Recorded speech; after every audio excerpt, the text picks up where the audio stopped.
Okay. Thunder now 4-4 on the road in these playoffs, and they're now down 2-1 of the NBA Finals. Here's Mark Daigneault, the head coach. Joel Lorenzi with the Oklahoma. Mark, a little bit of a two-parter. First of all, 19 turnovers, I believe. Didn't feel like the team we've watched. How would you sort of characterize those turnovers? And then, I guess, where did you feel Indy gained the upper hand down the stretch? The turnovers were uncharacteristic. Obviously, we're usually pretty clean there. I give them credit. I thought they played really well. They played with great energy. They were physical. They pressured. They sustained it for much of the 48. I thought we did some good things. We got off to a really good start and then got off to a really good start in the third. We really controlled the first and third quarters and had a really hard time in the second and the fourth. So we'll watch it. It wasn't all bad, but we definitely have to play, our style and impose our will for more of the 48 minutes if we want to come on the road and get a win. Second row on the left. Mark. Daniel Belbia. So seemed like a lot of switches tonight. I know you guys are a switchable team, but it seemed like a lot of them didn't come with much resistance. Do you feel like that gave them a little too many good looks on their end? We'll watch it. Every possession is different. There's definitely possessions where I thought they were the aggressor and we weren't, in the ball enough. And there were some possessions that were really good. I thought specifically to start the third quarter, our pressure and physicality was right where it needed to be. So we had a lot of good stretches of the game, but they had more good stretches than we did and outplayed us over the course of 48 minutes. And obviously we need to play better if we want to give ourselves a better chance in game 4. First row, Tim. What do you see from your offense to keep your offense from going to the fourth quarter, and specifically from Shea? Only got up 3 shots, didn't get any assists down the stretch in that quarter. Yeah, they really outplayed us in the fourth. Give them credit. I thought we were in really good shape coming out of the third quarter. We had a 5-point lead and kind of weathered the storm of the second quarter. That was a rough quarter, and we were only down whatever we were at halftime, 4 or 6, and we got control of the game coming out of the third. And then in the fourth quarter, I just thought they really outplayed us on both ends. I thought they were in character in terms of their physicality, their pressure on defense, and then they were in character in terms of their pace on offense. And they just stacked way more, quality possessions in the fourth quarter than we did. Yeah, the Thunder offense was stuck in mud down the last 5.5 minutes of the game, but throughout the game, it was the turnovers that were the story for OKC, which really hadn't been the issue for them over the first 2 games of this series. That was the problem for the Pacers. We're talking about an OKC team that was averaging just 12 turnovers per game. That is the second fewest among playoff teams this year in the postseason. The other thing, too, is the inability for Shea to get to the free throw line. He got to the line 8 times in game 1, 12 times in game 2. Chuck, and he was limited to just 6 free throw attempts tonight. So maybe maybe the Pacers are learning something about how to defend this OKC team now with, 3 games in. Well, I think that one of the problems is they're loading up on him. First of all, I think the ball's sticking a little bit too much to him. I think he's been shooting the ball to me a little bit too much, not getting other guys involved. That's just my personal opinion.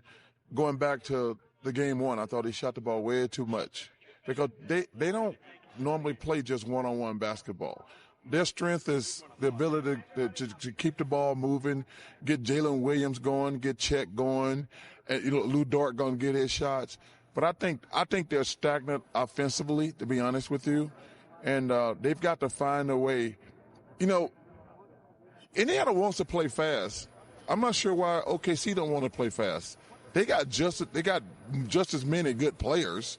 Everybody said, okay, the Pacers want to run and gun. If I'm the OKC, I'm like, let's play. Let's just go to the park and let's see, just roll it out there because I think I got better players. And they're not doing that right now, in my opinion. The age-old tale of offense impacts defense, defense impacts offense. To me, the trend of the turnovers is controlling how teams want to play. Indiana, OKC both want to play fast. Indiana, OKC, both are hard to deal with in transition. So what Indiana did is they limited their turnovers. They didn't have 25. They limited their bad shots, which actually act as turnovers like they did in game 2. And they came out here and they controlled the pace. So they're the ones that are on the slant running downhill, with OKC not being able to set their defense and do what they want, which then allows Indiana to set their defense, load up on SGA, and make things difficult. When in that second quarter, in the end, when Indiana was just putting the pressure on them constantly, they were able to pick up full court. And then I think picking up SGA for the entire game, it may not do anything in the first half, but it wore him down. And so you're able to have that switchability, those different guards, those links. And so I think that the Pacers were able to then shift it in their favor by using their defense to ignite their offense. Just want to, Chuck loves the deep dive analytical stats, so I just wanted to give some advanced numbers for you here. Throughout the postseason, the Thunder average about 252 passes a game, total passes. Tonight they had just 231 passes in the game. Indiana, to your point, had 311. So, almost 80 more. Well, that's how they play. I mean, they move the ball. They're at their best, shifting the defense, sharing the basketball. It's really when they're flowing offensively, it's beautiful to watch. But part of what both of you guys said, if you look at the stats, I mean, really only Hartenstein and Caruso played 15 minutes or more off the bench for OKC. So he kind of tightened his rotation a little bit there. You look at guys like, Isaiah Joe and Jalen Williams and Wiggins. They played like under 10 minutes. I know. And so I think the fatigue, of Indiana, 10 guys coming at you with energy, playing with pace, after makes, after misses, forcing turnovers. I think it kind of just wore them down, as crazy as that might be, and that's why they didn't get into a track meet. Indiana wants to make it a track meet. I think selectively OKC wants to run. They want to get forced turnovers and get transition baskets off of those turnovers. But they're not pushing at that pace of Indiana. And you may want to play your bench a little bit. But once you change the lineup, it throws everything a little out of whack. It's out of whack. But I don't you got the best bench in the league. Why are you not playing them? That makes zero sense. That's been a strength of yours all year. And now all of a sudden you're like, I'm going to shorten my rotation. Man, sometimes these coaches, they get a little tight. And that's what I think, Mike, because, okay, this is, because I give you an example. The first time the time I made it to the finals, I was so mad at myself after game 1 because I didn't have my team ready to play. My guys was nervous as hell. Like I had played in Philly for 8 years and been a star, and nothing bothered me. But we were so tight against the Bulls in game 1. And I think you're seeing a little of that going back to game 1 in OKC, and tonight when the game was really, really close. Guys get tight. And I think we got to say, man, somebody got to relax over there because, man, there's no bigger stage than the finals. It was like night and day compared to like first round, second round, Eastern Conference Finals, because, you got 200 countries here. You're sitting talking to the press every day. Every decision you make is going to be scrutinized. Every decision you make, good or bad. So OKC's never been in this situation before. They don't have any veteran guys, really. Shea's on, I think I say he's like 26 or maybe 26. Caruso. Caruso's the only one that has Caruso's won a championship. Some championship experience. Yeah, but he's not Chet, Jalen, and Shea. Right. Those guys never been in this big stage before. We're going to go back and hear more from the press conferences in a moment. Just a little precursor to what we'll hear from Rick Carlisle. He revealed tonight that Miles Turner has been dealing with an illness. He went 3 for 11 tonight, just 9 points. And Carlisle said he may not practice tomorrow. Nobody's going to practice tomorrow anyway, brother. Stop it. You might practice. No, I'm going to go play. Definitely won't practice. Me and Grant playing golf tomorrow. I'm going to beat his ass. Before we get into Family that show, match, man. Come on now. Before we get into that match of golf tomorrow, Candace, for the first time in this series, just one day off.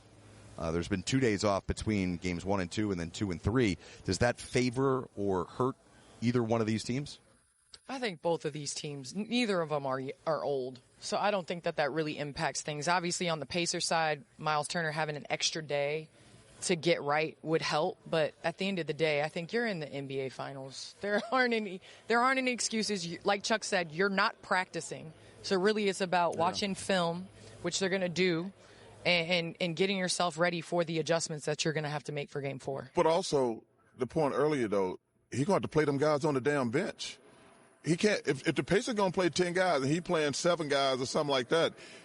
Eight played more than 10 minutes tonight. So he going to have to play his entire bench. Well, think about that last series against New York. Yes. New York didn't do that, and then they got fatigued at the end of games. When they started playing their bench, they were able to at least play a little bit better and compete with the Pacers. So this is not the team to tighten your rotation at all against these Pacers if you're OKC. Well, we got plenty more to do here. We're going to keep these guys up late tonight, which hopefully doesn't cause for any excuses on the golf course tomorrow. Well, we're going to be late. We ain't going to be here. We're going to be in the bar. It's just after midnight. I know. So let's get the hell out of here.